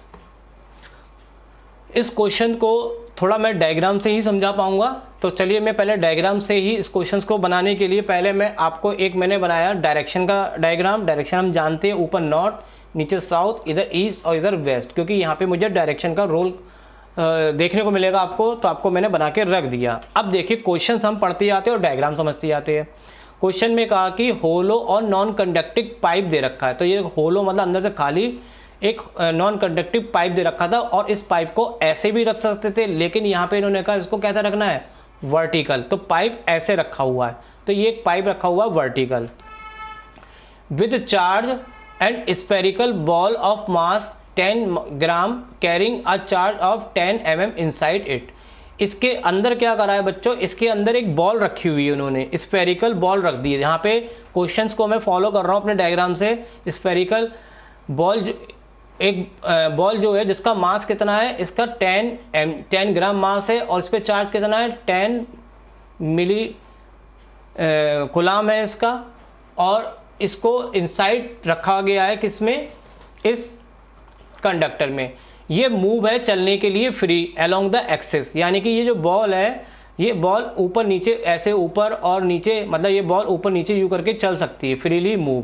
जो बॉल है वो ऊपर भी जा सकती है और नीचे भी, लेकिन बॉल ऐसे ऐसे मूव नहीं करने को कह रहा है। तो बॉल जो है वो एक्सिस पे क्या कर सकती है, मूव कर सकती है, क्वेश्चन में कहा जा रहा है। फिर उसके बाद कहा कि एक लड़का है जो moving the pipe from the east to west. तो शुरू में बताया था लड़का जो है उस पाइप को पकड़ा हुआ है, तो चलिए मैं आपके लिए एक लड़का भी बना देता हूँ जो उस पाइप को पकड़ा हुआ है। तो देखिए ये लड़का है और ये इस पाइप को पकड़ा हुआ है। अब पकड़ के क्या कर रहा है वो यहाँ पर, तो यहाँ पे जो लड़का है इस पाइप को किस तरीके से पकड़ा हुआ है, यहाँ पे द बॉय इज मूविंग, और पकड़ के वो बॉय क्या कर रहा है, चल रहा है। कहाँ से चल रहा है, ईस्ट टू वेस्ट। तो देखिए मैंने डायग्राम बना रखा है इसलिए ताकि आपको ये पता चलेगा लड़का किधर मूव कर रहा है, east to west. East to west का मतलब इधर की तरफ। तो चलिए मैं नीचे एरो दिखाता हूँ। तो ये जो लड़का है इस पाइप को पकड़ के किधर चल रहा है, आपको इधर की तरफ चल रहा है। कैसे, ईस्ट से वेस्ट की तरफ। फिर क्या कहा गया बच्चों, presence in the magnetic field. और ये जब चल रहा है तो यहाँ पे मैग्नेटिक फील्ड भी प्रेजेंट है, मैग्नेटिक फील्ड प्रेजेंट है। जिधर ये चल रहा है उसमें आसपास क्या है, मैग्नेटिक फील्ड उसके पास सब इसके अंदर अप्लाई हो रहा है। तो ये पूछना चाह रहा है क्वेश्चंस में, विद व्हाट मिनिमम वेलोसिटी, कितनी इसको वेलोसिटी मिनिमम मिले, शुड द बॉय मूव, कि वो बच्चा जो है पाइप को लेके चले लेकिन बॉल जो है वो एक्सिस पे मूव ना करे। यानी कि ये बॉल शुरू में क्या कर रही थी, ऊपर नीचे मूव कर रही थी, लेकिन अब जब वो बच्चा उसको लेके चलेगा तो वो अपनी जगह से मूव ना करे, यानी कि ये अपनी जगह पे ही बॉल रहे इसके अंदर। तो उस केस में आपको वेलोसिटी निकालने को कहा गया, और दूसरा एक क्वेश्चन उसमें मैग्नेटिक फील्ड की डायरेक्शन निकालने को भी कहा गया। थोड़ा सा ये क्वेश्चन अगर आपने डायग्राम को समझ लिया तो आपके दिमाग में बैठ जाएगा। और मैं ये भी बता दूं डायग्राम आपको नहीं बनाना है, ये सिर्फ समझाने के लिए है। अब देखिए अगर ये बॉल अपनी जगह से मूव नहीं करेगी तो इसका मतलब है कि कैसे मूव नहीं करना चाहिए, कि जो बॉल होगी इसका कुछ अपना वेट होगा, वो कहाँ डाउनवर्ड काम करेगा, mg। तो बॉल को नीचे कौन लाएगा, उसका वेट। लेकिन बॉल मूव ना हो इसके लिए इस पर ऊपर की तरफ भी फोर्स लगेगा जो इसके वेट को क्या कर सके, बैलेंस। अब यहाँ पे सोचना ये कि फोर्स कहाँ से आएगा, तो फोर्स आ गया, कैसे आ गया, कैसे आया, जादू से। जादू क्या, मैं आपको दिखाता हूँ। वेलोसिटी यहाँ पे, क्योंकि लड़का इसको लेके चल रहा है, और उन्होंने बताया कि यहाँ पे क्या प्रेजेंट है, मैग्नेटिक फील्ड प्रेजेंट है, बिल्कुल सही बात है। अब मोशन के कारण जो फोर्स लगता है वो आपने पढ़ा है, F बराबर कितना होता है, फोर्स का formula QB B sin theta, क्योंकि इसके अंदर चार्ज भी है यहाँ पे, तो इनके कारण जो फोर्स लग रहा है वो क्यू वी साइन थीटा। तो वो क्यू वी साइन थीटा कहाँ लगेगा, इस स्फेरिकल बॉल के ऊपर साइड में लगेगा, तो इसके वेट को क्या कर लेगा, बैलेंस कर लेगा। अब ये बॉल ना तो ऊपर को जाएगी और ना नीचे को, इधर उधर जाने की तो बात ही नहीं कही गई थी, केवल वर्टिकल मोशन में बताया गया था। तो अब ये वर्टिकल मोशन में तब नहीं जा सकती जब बॉल का जो वेट है वो उस पर लगने वाला फोर्स को क्या कर ले, बैलेंस कर ले। और अगर वेट तो हम जानते हैं नीचे लगता है, तो फोर्स कहाँ लगेगा, ऊपर। तो आपको अब समझ में आ गया होगा। अब देखिए, अब सबसे पहले तो मैं आपको डायरेक्शन, पहले सेकंड पार्ट बताता हूं कि डायरेक्शन निकालने को कहा गया, उसके बाद मैं मिनिमम वेलोसिटी निकाल के दिखाऊंगा। तो डायरेक्शन के लिए देखें तो बच्चा पहले वेलोसिटी के लिए देखें तो कहां से चल रहा था, west to east, sorry from east to west. तो ये ईस्ट टू वेस्ट चल रहा है, इधर की तरफ हो गया। इससे देखिए ये डायग्राम आपको बना के दे रखा है मैंने, तो ये वेलोसिटी की डायरेक्शन मैंने दिखा दी। फोर्स कहाँ लग रहा है, फोर्स आपका ऊपर की तरफ लग रहा है, तो फोर्स की डायरेक्शन ये ऊपर की तरफ दिखा दी। अब देखिए ये वेलोसिटी आपकी कहाँ पर है बच्चों, वेलोसिटी आपकी इधर है और फोर्स आपका ऊपर है, ये वेलोसिटी ये फोर्स। तो आपने फ्लेमिंग का लेफ्ट हैंड रूल पढ़ा होगा, तो उसके अकॉर्डिंग जब आप अप्लाई करेंगे अपने हाथ के अकॉर्डिंग आप लगा के देख लेंगे, तो जो मैग्नेटिक फील्ड की डायरेक्शन आएगी वो किधर की तरफ आ जाएगी, नॉर्थ से साउथ की तरफ। तो आप वेलोसिटी इधर लगाइए, फोर्स ऊपर लगाइए, तो डायरेक्शन कहाँ से आ जाएगी उसकी, नॉर्थ से साउथ की तरफ डायरेक्शन आ जाएगी किसकी, मैग्नेटिक फील्ड की। तो ये आप निकाल लेंगे। अब देखिए हमें दूसरा क्या पार्ट पूछा गया था, वेलोसिटी निकालना है। तो देखिए चलिए वेलोसिटी निकालने के लिए अब हमारे पास वैल्यू लिखते क्या क्या दे रखी है। मास दे रखा है 10 ग्राम, ग्राम को किलोग्राम में कन्वर्ट करेंगे तो -3 से मल्टीप्लाई करेंगे। ऐसी चार्ज आपको दे रखा है मिली कुलाम दे रखा है, मिली कुलाम को कन्वर्ट करेंगे तो 10 की पावर -3 कुलाम से करेंगे, ये आपको दे रखा है। और क्या क्या गिवन है, मैग्नेटिक फील्ड भी गिवन है। मैग्नेटिक फील्ड है कितना, 2T, 2T का मतलब बोलते हैं टेस्ला। और हमें यहाँ पे क्या निकालने को कहा गया था, मिनिमम वेलोसिटी v निकालना है। तो देखिए यहाँ पे हमारे पास कंडीशन बन गई है, जो फोर्स है वो किसके बराबर है, वेट के। बस यही हम यहाँ पे अप्लाई करेंगे। और तो यहाँ से हम किसकी वैल्यू निकाल लेते हैं, v की। तो v बराबर हो गया mg/qv sin थीटा। अब यहाँ पे हम सबकी वैल्यू लगा देते हैं। तो वैल्यू देखिए क्या लगाएंगे, यहाँ पे मास की जो वैल्यू हो गई वो कितनी हो गई, 10 × 10 की पावर -3। g की वैल्यू नहीं दे रखी तो 9.8। और q की वैल्यू हो गई हमारे पास कितनी, 10 × 10 की पावर -3। और b मैग्नेटिक फील्ड दे रखा है आपको कितना, मैग्नेटिक फील्ड दे रखा है 2T दे रखा है। और थीटा यहाँ पे कितना है, 90 डिग्री है। देखिए ये 900 नहीं है, ये गलत है। यहाँ पे ये जीरो जो है ये सुपर इसके सबस्क्रिप्ट होता है, तो ये 900 नहीं है, ये इस तरीके से है, थोड़ा सा गलत बन गया ये। तो ये 90 डिग्री है। तो साइन 90 की जो वैल्यू होगी, ये साइन 90 की जो वैल्यू होगी वो कितनी हो जाएगी, 1। और यहाँ पे 10 की पावर -3 में से एक 10 कम होगा तो 10 की पावर -2, इसमें से भी 10 की पावर 3 में से एक कम पावर होगी तो 10 की पावर -2। 10 की पावर -2 से 10 की पावर -2 कट गया, 2 से ये कैंसिल करेंगे तो आ जाएगा आपका 4.9 मीटर पर सेकेंड।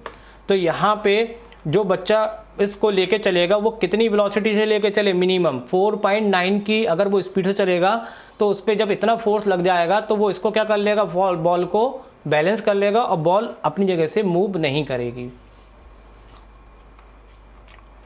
नेक्स्ट क्वेश्चन है आपका यहाँ पे 27। A light ray entering right angle prism undergoes refraction at the face AC as shown in figure। पहला पार्ट पूछा गया what is the refractive index of material of the prism. तो पहले हम पहला ही पार्ट करते हैं, दूसरे पार्ट को भी मैंने हटा दिया है। तो पहले पार्ट में आपको क्या निकालना है, रिफ्रैक्टिव इंडेक्स निकालना है मटेरियल का। तो इस डायग्राम को मैं इनलार्ज कर देता हूँ। अब देखिए डायग्राम को समझने के लिए सबसे पहले तो इस डायग्राम को समझेंगे, फिर हम इसका रिफ्रैक्टिव इंडेक्स निकालेंगे। तो ये नॉर्मल होगी आपका, नॉर्मल हमेशा सरफेस से कितने एंगल पर होता है, 90 डिग्री पे। अब देखिए ये आपका एंगल 90 डिग्री है, ये 45 है। तो तीसरा एंगल ट्रायंगल का कैसे निकालते हैं, 180 में से 90 + 45 को जो माइनस करेंगे तो ये एंगल कितना आ जाएगा, 45। तो इस हिसाब से ये ऊपर का एंगल कितना आ गया, 45। अब देखिए यहाँ पे ये 90 है तो ये एंगल कितना आ जाएगा, ये 90 और 45 है तो ये कितना आ जाएगा आपका, 45 आ जाएगा। ये पूरा एंगल कितना 90, उसमें से 45 माइनस करेंगे तो ये भी एंगल कितना आ जाएगा, 45। चलिए मैं एंगल लिख देता हूँ, ये 90 है तो ये 45 होगा, ये 45 है तो नीचे वाला भी क्या हो जाएगा, आपका 45 हो जाएगा। अब देखिए यहाँ पे खास बात ये है कि यहाँ पे जो लाइट की इंसिडेंट रे है वो इधर की तरफ टर्न हो गई और इससे कितना एंगल बना रही है 90, यानी कि हमारे लिए जो इंसिडेंट एंगल है वो 45 डिग्री है और जो ये आर एंगल है वो कितना है 90 डिग्री। तो देखिए बच्चों आपने क्रिटिकल एंगल पढ़ रखा है। क्रिटिकल एंगल क्या होता है मैं आपको समझा दूँ। जब कोई लाइट एक मीडियम से दूसरे मीडियम में जाती है जिसके लिए रेयर मीडियम में बने एंगल की वैल्यू, रिफ्रैक्शन की वैल्यू कितनी हो 90 डिग्री हो। डेंसर से जब रेयर में आती है तो उसके लिए अगर रिफ्रैक्शन की वैल्यू 90 डिग्री हो तो उस इंसिडेंट एंगल को हम क्या बोलते हैं क्रिटिकल एंगल। तो यहाँ पे जो ये 45 बना है ये आपका इंसिडेंट एंगल तो है ही, और ये इंसिडेंट एंगल किसका काम करेगा क्रिटिकल एंगल का। बस यही चीज़ यहाँ पे हम अप्लाई कर देंगे, आपका आसान आंसर आ जाएगा। आपसे रिफ्रैक्टेड इंडेक्स पूछा गया था तो ये रिलेशन आप जानते हैं, n बराबर कितना होता है 1/sin c, और यहाँ पे ये क्रिटिकल एंगल है क्योंकि यहाँ पे रिफ्रैक्शन एंगल की वैल्यू कितनी है 90 डिग्री। तो यहाँ पे क्रिटिकल एंगल की वैल्यू लगाएंगे sin 45, और sin 45 की वैल्यू होती है 1/√2। तो ये √2 पलट के कहाँ चले जाएगा आपका ऊपर, तो n की वैल्यू आ जाएगी √2। तो यहाँ पे ये हो गया आपका फर्स्ट पार्ट। आगे बढ़ते हैं इसके सेकंड पार्ट पे। तो सेकंड पार्ट में आपसे कहा गया है कि जो AC साइड है प्रिज्म के वो सरमाउंडेड कर दी गई, एक लिक्विड से भर दिया और उसका इंडेक्स भी आपको दे रखा है। डिटरमाइन करना है कि जो लाइट की रे है वो क्या करेगी, इसी पाथ पे जाएगी ऐसे करके, या फिर टोटल इंटरनल रिफ्लेक्शन का मतलब यहाँ से टकरा के वापस आ जाएगी, या फिर ये इसके आर पार चली जाएगी, ये आपको बताना है। अभी इसका बी पार्ट बात को करते हैं। देखो इसको करने के लिए सबसे पहले हमें यहाँ पे जो फर्स्ट पार्ट का डायग्राम था मैंने फिर से बना दिया, इसका हमने इंडेक्स निकाल लिया था। अभी हमने शायद √2 आया था, मैं चलिए लिख देता हूँ, इसका इंडेक्स √2 आया क्योंकि ये प्रिज्म है, गिलास है, तो गिलास के लिए मैंने जी लिया। अब देखिए आपका ये वाला ये जो डायग्राम है एक्चुअल में यही है, तो इसका जो इंडेक्स है Ng बराबर कितना है √2। अब आपका ये लिक्विड का इंडेक्स है, तो आप जानते हैं इंडेक्स के रिलेशन आपने पढ़ रखा है, जिसमें रे जाती है उसका इंडेक्स का, जिससे मतलब यहाँ पे क्या है रे कहाँ से जा रही है, गिलास से लिक्विड में जा रही है, तो गिलास का इंडेक्स अपॉन लिक्विड का इंडेक्स होगा। गिलास के इंडेक्स की वैल्यू कितनी दे रखी है आपको, ये हमने निकाल रखी है, गिलास के इंडेक्स की वैल्यू √2 है और लिक्विड के इंडेक्स की वैल्यू दे रखी है 2/√3। तो इसको हमने सॉल्व कर दिया। मैं इसको अलग से सॉल्व करता हूँ थोड़ा आपको समझाने के लिए। ये 2/√3 है, इसमें √3 कहाँ चले जाएगा आपका ऊपर, √3 × √2/2। जब हम इसको रेशनलाइज करेंगे ऊपर नीचे, तो रेशनलाइज करने में √3 ये √2 और √2 मिलके बन जाएगा 2, और नीचे कितना बन जाएगा 2 √2, और ये इससे कट जाएगा, तो इसका ऑल ओवर कैलकुलेशन आ जाएगी √3/√2। अब यहाँ पे हम फिर से फॉर्म लगा रहे हैं, n बराबर sin c, n की वैल्यू हमने निकाल ली, कितनी आई √3/√2। अब इससे हम पलटेंगे, तो पलटेंगे sin c की वैल्यू कितनी आ जाएगी, इसको रेसिप्रोकल कर दिया इक्वेशन को, तो √2/√3। देखिए यहाँ पे, और हम c निकालेंगे, जब हम c को अकेला करेंगे तो साइन जो है वो राइट साइड में जाके किस में कन्वर्ट हो जाता है, इन्वर्स में कन्वर्ट हो जाता है। जब साइन को यहाँ से हटा के बराबर में ले जाते हैं तो इन्वर्स हो जाता है। और इस पूरे की वैल्यू हमें क्वेश्चन में गिवन है, साइन इन्वर्स √2/√3 की वैल्यू कितनी गिवन है 54.6 डिग्री। तो ये वैल्यू हमने जो गिवन थी वहाँ से ले लिया, तो इसकी वैल्यू हमें गिवन है कितनी है, तो c की वैल्यू हमारे पास आ गई। अब देखिए यहाँ पे हमें पूछ रहा था कि लाइट क्या होगी, तो बच्चों यहाँ पे देखिए इंसिडेंट एंगल कितना है आपका 45 और क्रिटिकल एंगल कितना है 54। तो इंसिडेंट लाइट तभी रिफ्लेक्ट होती है जब इंसिडेंट एंगल क्रिटिकल एंगल के बराबर हो या क्रिटिकल एंगल से बड़ा। तो इंसिडेंट एंगल हमारे पास 45 है, इंसिडेंट एंगल कितना है 45 है, और क्रिटिकल एंगल कितना है आपका 54.6। तो इंसिडेंट एंगल क्या है, छोटा है क्रिटिकल से।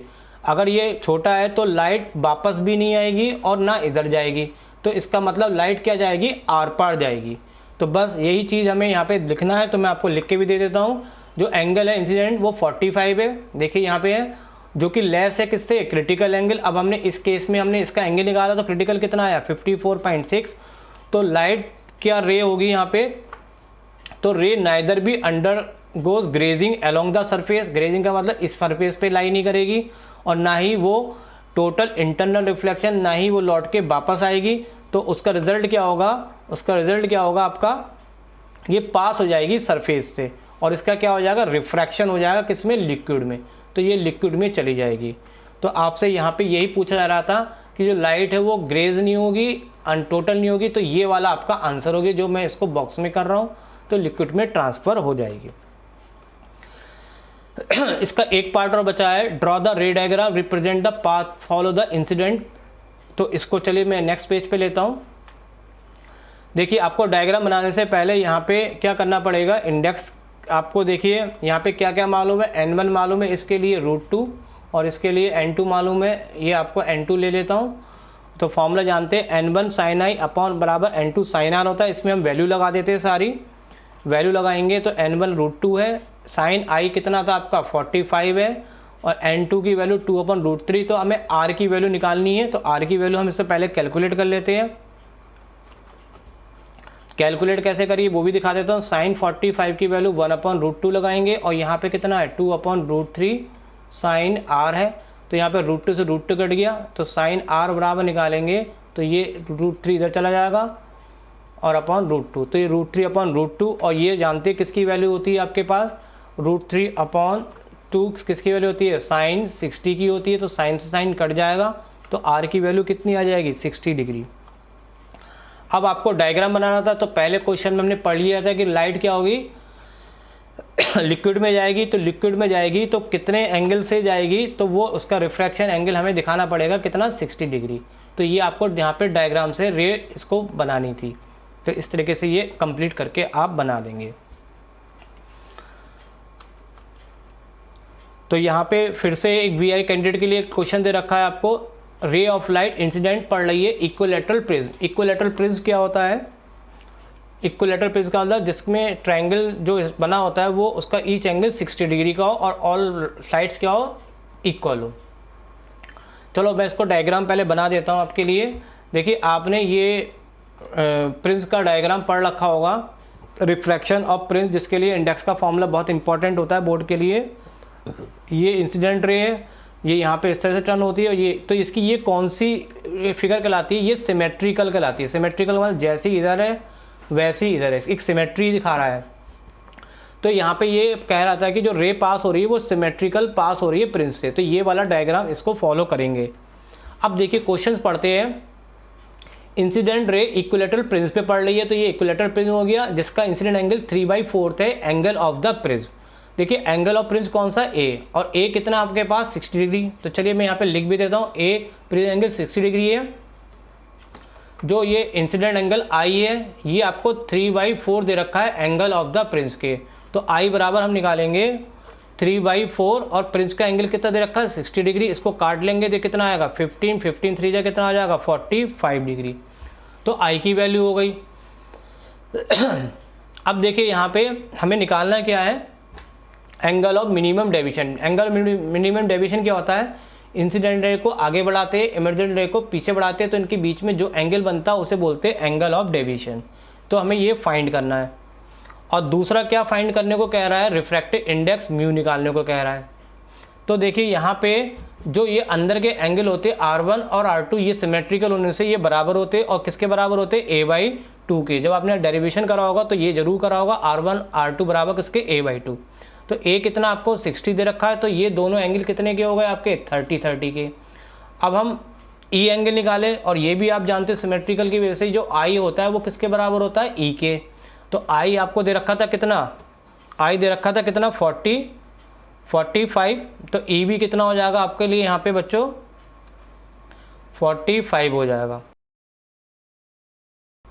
अब देखिए यहाँ पे जो फॉर्मूला हमने पढ़ा है वो होता है डेल्टा बराबर I plus E minus A. Actual में ये फॉर्मूला इस तरह से पढ़ते हैं, डेल्टा प्लस ए बराबर I प्लस E। ये प्रूफ करने को भी देता है, इसके लिए ये डेरिवेशन भी बहुत इंपॉर्टेंट है। तो यहाँ वैल्यू लगाते हैं हम सारी, हमारे पास सारी वैल्यू हो गई। I की वैल्यू हो गई कितनी 45, E की वैल्यू हो गई हमारे पास वो भी 45, और A की वैल्यू हमारे पास कितनी हो गई 60। इसको कैलकुलेट कर लेते हैं, तो डेल्टा की वैल्यू कितनी आ जाएगी 30। तो एक तो आपसे यही आंसर पूछा गया था कि मिनिमम एंगल डेविएशन कितना होगा, दूसरा पूछा रिफ्रैक्टिव इंडेक्स।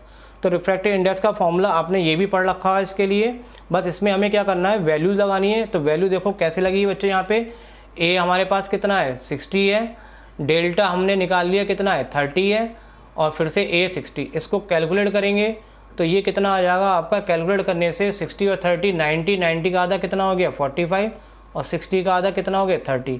इनकी वैल्यू हम लगा देते हैं। साइन 45 के लिए 1/√2 और इसकी 1/2, और इसको जब हम सॉल्व कर लेंगे तो रेशनलाइज करने के बाद हमारे पास म्यू की वैल्यू कितनी आ जाएगी √2। तो यहाँ पे ये क्वेश्चन हो गया आपका कंप्लीट। नेक्स्ट क्वेश्चन आता है आपका यहाँ पे 28 का फर्स्ट पार्ट। तो देखिए पहले एक क्वेश्चन करते हैं हम, यहाँ पे 2 क्वेश्चन दे रखे हैं, तो हम यहाँ पे पहले पहला पार्ट कर लेते हैं। आपसे पूछ रहा है स्टेट द गॉस थ्योरम, और उस थ्योरम का यूज़ करके आपको एक्सप्रेशन निकालना है इलेक्ट्रिक फील्ड का इनफाइनाइटली लॉन्ग स्ट्रेट वायर का लीनियर चार्ज डेंसिटी के लिए। सबसे पहले हम थ्योरम समझते हैं। थ्योरम आपने देखी क्या है, थ्योरम आपने पढ़ रखी है। जो फ्लक्स होता है वो किसी भी क्लोज सरफेस के लिए 1/ε0 टाइम्स होता है टोटल चार्ज के, यानी कि Q बराबर यानी कि फाई बराबर होता है Q/ε0। तो ये तो आपकी थ्योरम है। अब इस थ्योरम का आपको यूज़ करके फॉर्मूला निकालना है इलेक्ट्रिक फील्ड के लिए लॉन्ग स्ट्रेट वायर के लिए। तो उसके लिए मैं नया पेज ले लेता हूँ। हमें देखिए फॉर्मूला किसके लिए फाइंड करने को कहा जा रहा है, एक्सप्रेशन का मतलब होता है फॉर्मूला। इलेक्ट्रिक फील्ड निकालना है किसके लिए, इनफाइनाइटली लॉन्ग स्ट्रेट वायर। देखिए यहाँ पे क्या है, मैं इसको पहले लिख देता हूँ ताकि मैं आपको समझाते हुए चलूँ। हमारे पास एक क्या है, लॉन्ग इनफाइनाइटली वायर है x डैश। देखिए ये x डैश क्या हमारे पास एक वायर है जिसपे लीनियर चार्ज डेंसिटी लैम्डा है। हमने क्या करा, इस जहाँ पे चार्ज होता है वहाँ पे इलेक्ट्रिक फील्ड होता है, तो इसके आसपास इलेक्ट्रिक फील्ड डेवलप हो जाएगा। तो हमने एक पॉइंट P कंसिडर करा, P पॉइंट कंसिडर करा कितना, इससे R डिस्टेंस पर। और इसके लिए हमने फाइंड करने के लिए एक सिलेंड्रिकल सरफेस बना ली जिसकी रेडियस कितनी है R है और लेंथ कितनी है L। तो हम जानते हैं कि पूरी सरफेस से जब फ्लक्स निकालेंगे तो वो फ्लक्स का फॉर्मूला कितना होता है φ.ds। अब देखिए ये फ्लक्स जो होता है क्लोज सरफेस के लिए, तो इस क्लोज सरफेस को जब हम तोड़ेंगे तो 3 पार्ट बनेंगे, एक लेफ्ट, एक राइट और एक ये कर्व पाथ। तो इसको हमने 3 पार्ट में तोड़ा, लेफ्ट में, राइट में और कर्व पाथ में। तो आप देखेंगे डायग्राम से आपको समझ में आ रहा है कि लेफ्ट फेस में एंगल कितने का बन रहा है, 90 डिग्री का। तो यहाँ पे देखिए E.ds का फॉर्मूला होता है EDS cos थीटा, तो cos 90 हम लगाएंगे लेफ्ट के लिए। राइट साइड में भी कितना एंगल बन रहा है आपका 90 डिग्री। लेकिन जब कर्व पाथ में चल रहे हैं तो इलेक्ट्रिक फील्ड और जो एरिया है वो सेम डायरेक्शन में है, तो एंगल कितना बनना है आपको 0 डिग्री। इसको सॉल्व करेंगे तो सॉल्व करने पे ये cos 90 0 होगा तो ये खत्म हो जाएगा, ये भी जी खत्म हो जाएगा, और cos 0 1 होगा तो आपका आंसर बचेगा केवल EDS। अब इसका जब हम इंटीग्रेशन करेंगे तो E तो बाहर आ जाएगा, और DS का इंटीग्रेशन करेंगे तो कितना होगा, पूरा एरिया लगाएंगे। पूरा एरिया कितना होता है सिलेंडर का 2πr/h पढ़ रखा है, h की जगह यहाँ पे क्या आ जाएगा L। देखिए अब आपने गॉस थ्योरम पढ़ी थी, गॉस थ्योरम से भी हमने पढ़ा था कितना होता है फाई का फॉर्मूला होता है Q/ε0। तो इस फाई की जगह हम कितना लिख देते हैं, Q/ε0 लिख देते हैं। और यहाँ पे चार्ज डेंसिटी कितनी है, लैम्डा है। चार्ज डेंसिटी अगर लैम्डा है तो लैम्डा का फॉर्मूला आपने पढ़ा होगा Q/ कितना होता है L। तो इससे Q निकालेंगे तो Q बराबर कितना हो जाएगा λL। इस Q की जगह हम यहाँ पे हमने क्या करा, इस Q की जगह यहाँ पे हमने ये λL लगा दिया। तो आपका ये वाला जो पार्ट है ये इस तरीके से कन्वर्ट हो जाएगा, और यहाँ पे क्या होगा, L से L क्या हो जाएगा, कट जाएगा, और उससे यहाँ पे इलेक्ट्रिक फील्ड का फॉर्मूला ड्राइव होके आ जाएगा। तो ये इलेक्ट्रिक फील्ड का फॉर्मूला आपके लिए किसके हो गया, इनफाइनाइटली लॉन्ग स्ट्रेट वायर के लिए। अब देखिए यहाँ पे सेकंड पार्ट पे आते हैं। सेकंड पार्ट और वाला है, लेकिन हमें तो यहाँ पे सारे ही क्वेश्चन करने हैं क्योंकि हमें तो प्रैक्टिस करनी है बच्चों, और से कोई मतलब नहीं है। तो देखिए सेकंड पार्ट को हम करते, तो इसके लिए भी मैं एक नया पेज लेता हूँ। सबसे पहले आपको क्या डिफाइन करना है, इलेक्ट्रिक फ्लक्स की डेफिनेशन। तो देखिए इलेक्ट्रिक फ्लक्स क्या होता है, किसी भी इलेक्ट्रिक फील्ड में अगर कोई भी क्लोज सरफेस है तो उससे जितनी भी नंबर ऑफ लाइंस पास होती है उसी को हम क्या बोलते हैं, इलेक्ट्रिक फ्लक्स कहते हैं। तो इलेक्ट्रिक फ्लक्स क्या होता है, total number of electric field line passing through a some surface held in the electric field. Electric field में कोई भी सरफेस अगर क्लोज होती है और उस क्लोज सरफेस से जितनी भी लाइनें पास होती है उसी को हम क्या बोलते हैं, इलेक्ट्रिक फ्लक्स कहते हैं। और इलेक्ट्रिक फ्लक्स को हम रिप्रेजेंट करते हैं फाई से, और फाई का फॉर्मूला होगा आपका E.da। और दूसरा इसकी पूछा था यूनिट, तो यूनिट निकालने के लिए देखिए क्या है, इलेक्ट्रिक फील्ड की यूनिट होती है आपकी न्यूटन पर कूलम, और एरिया की क्या होती है मीटर स्क्वायर, तो इसको सही करके लिख देंगे तो आ जाएगा न्यूटन मीटर स्क्वायर कूलम -1, तो ये इसकी यूनिट हो गई। तो ये फर्स्ट पार्ट हो गया। सेकंड पार्ट और रह गया, तो सेकंड पार्ट को करते हैं हम। एक्सप्रेशन निकालना है आपको इलेक्ट्रिक फील्ड का due to the infinite plane parallel sheet of charge. तो देखिए हमारे पास एक ये पैरेलल प्लेट शीट चार्ज है, इसके बारे में मैं लिख देता हूँ और हाथ के समझाता हुआ चलता हूँ आपको। हमने कंसिडर करी एक infinite thin plate sheet, positive charge है जिसपे सरफेस चार्ज डेंसिटी कितनी है सिग्मा है। इसके लिए हमने यहाँ पे एक क्या लिया, पी पॉइंट कंसिडर करा जहाँ पे इलेक्ट्रिक फील्ड जो है वो ई है, और हमने माना कि इसके पास एक इमेजिनरी सिलेंड्रिकल सरफेस है जिसकी रेडियस कितनी है 2r, इधर से r और इधर से भी r। तो हमने फ्लक्स निकालते बिल्कुल पिछले वाले डेरिवेशन की तरह ही है।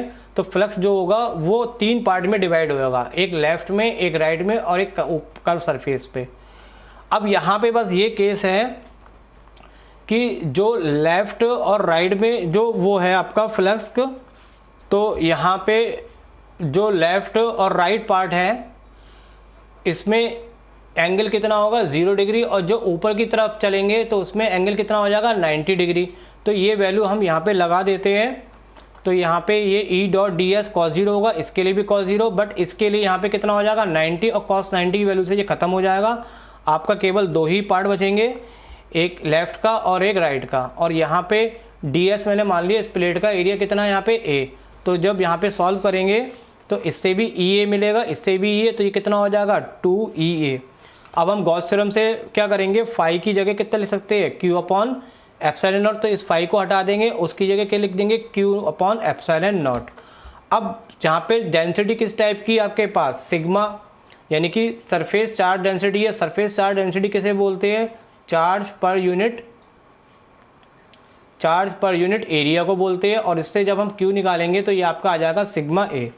तो यहाँ पे Q की वैल्यू सिग्मा A है, वो हम कहाँ पे लगा देंगे, इसकी जगह लगा देंगे, और लगाने से ये वाला पार्ट आपका बन जाएगा इस तरह से, और A से A क्या हो जाएगा कैंसिल, और इससे E की वैल्यू आ जाएगी आपकी सिग्मा अपॉन 2 एप्सिलॉन नॉट। तो यहाँ पे ये इलेक्ट्रिक फील्ड का फॉर्मूला हो गया, किसके कारण, ये प्लेन शीट ऑफ चार्ज के कारण।